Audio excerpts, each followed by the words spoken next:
Assalamualaikum murid-murid dan salam sejahtera. Kita masih lagi di unit 18, hebatnya inovasi, tajuknya perangkap nyamuk. Dalam tajuk ini, kamu akan belajar ayat tunggal. Sebelum itu, mari kita lihat objektif pada hari ini. Pada akhir pengajaran dan pembelajaran, murid dapat yang pertama, mengenal pasti subjek dan predikat dalam ayat tunggal.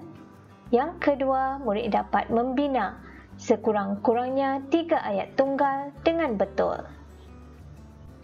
Bahan pembelajaran kita pada hari ini, cikgu perlukan buku teks Bahasa Melayu dan juga buku aktiviti jilid 2. Sekarang, mari kita lihat apa itu ayat tunggal.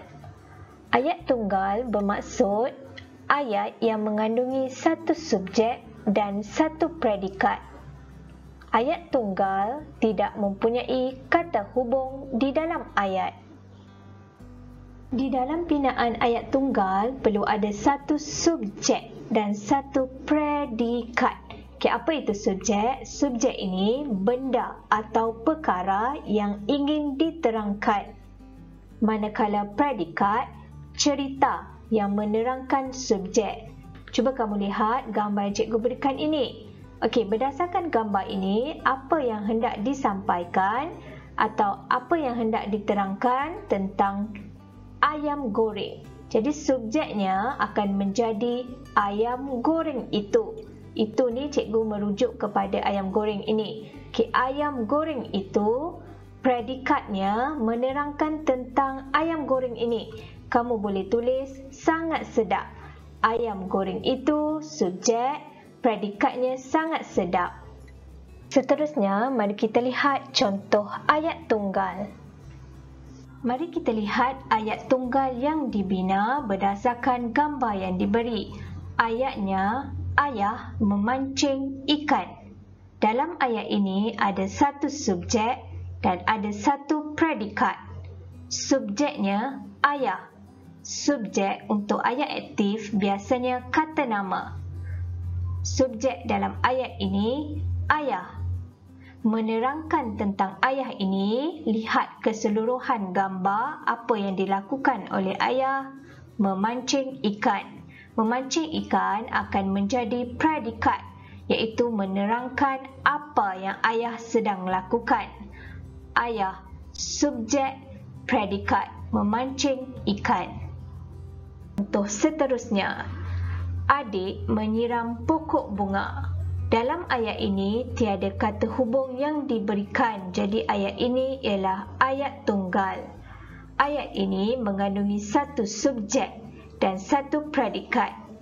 Biasanya subjek ialah kata nama. Dalam ayat ini kata namanya ialah adik.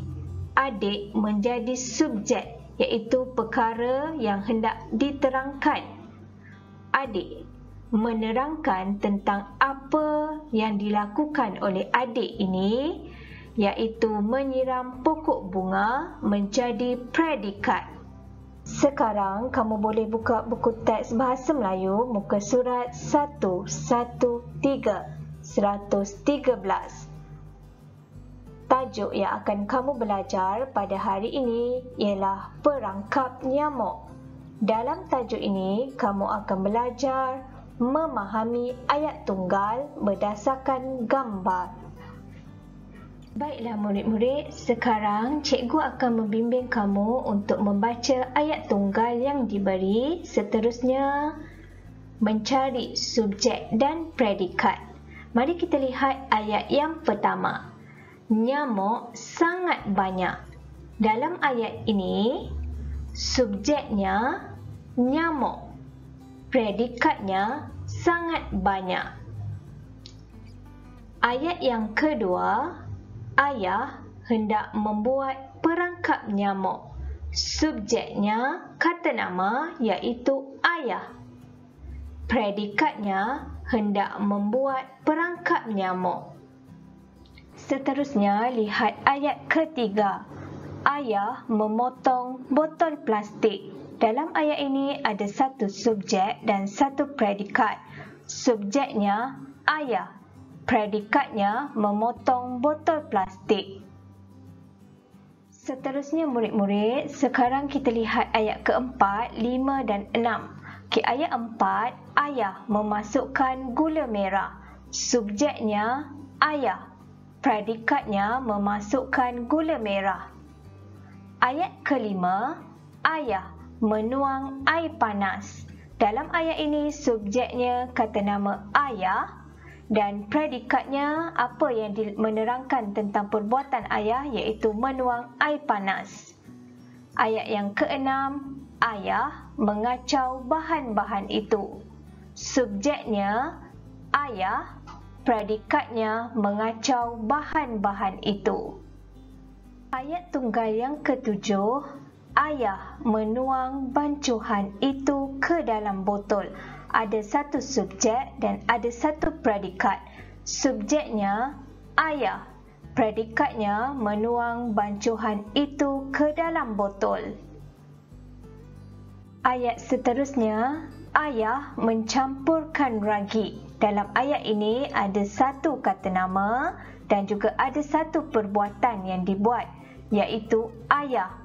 Kata nama bertindak sebagai subjek, predikatnya menerangkan tentang apa yang dilakukan oleh ayah, iaitu mencampurkan ragi. Jadi subjeknya ayah, predikatnya mencampurkan ragi. Ayat seterusnya, nyamuk akan tertarik dengan bahan campuran ini. Subjeknya nyamuk, predikatnya akan tertarik dengan bahan campuran ini. Jadinya dalam ayat tunggal kamu kena ingat hanya ada satu subjek dan satu predikat. Akhir sekali, perangkap nyamuk inovasi ini amat berguna kepada kita. Sekarang kita dapat tidur dengan nyenyaknya. Baiklah murid-murid, di sini cikgu telah senaraikan 9 ayat tunggal yang mempunyai satu subjek dan satu predikat. Baiklah, tadi kamu sudah kenal pasti subjek dan predikat. Sekarang kita ringkaskan bagaimana membuat perangkap nyamuk ini. Okey, antara bahan yang diperlukan iaitu yang pertama botol plastik. Okey, ayah memotong botol plastik ni. Yang kedua, ayah buat apa? Ayah memasukkan beberapa bahan iaitu gula merah dan juga air panas. Selepas itu, ayah akan kacau bahan-bahan tersebut. Bila dah kacau, dah sebati, ayah akan tuangkan bahan tersebut ke dalam botol. Okey, tengok gambar ni. Okey, lepas ayah dah tuang dalam botol, ayah campurkan ragi pula. Okey, dan akhir sekali nyamuk tertarik dengan bahan campuran itu dan nyamuk itu akan melekat di perangkap nyamuk yang telah ayah hasilkan. Seterusnya, kita akan buat latihan dalam buku aktiviti jilid 2, muka surat 41. Sila tuliskan hari dan juga tarikh. Aktiviti yang perlu kamu buat, kita baca dahulu arahan soalan. Bina ayat tunggal berdasarkan gambar dan frasa. Diberikan contoh yang pertama, gambar dan juga frasa iaitu banyak kasut. Contoh ayat tunggal yang boleh kamu buat, ada banyak kasut di rumah Kalang. Dalam ayat ini ada satu subjek iaitu ada banyak kasut. Predikatnya di rumah Kalang. Lihat gambar kedua dan juga frasa yang diberikan mendapat idea. Ayat tunggal yang boleh kamu bina contohnya ayah Kalang mendapat satu idea. Okey, di sini ada satu subjek iaitu ayah Kalang dan predikatnya mendapat satu idea. Lihat pula gambar ketiga dan frasa yang diberikan memotong batang paip. Contoh ayat tunggal yang boleh dibina, letak dahulu kata nama bertindak sebagai subjek ayah Kalang dan predikat memotong batang paip.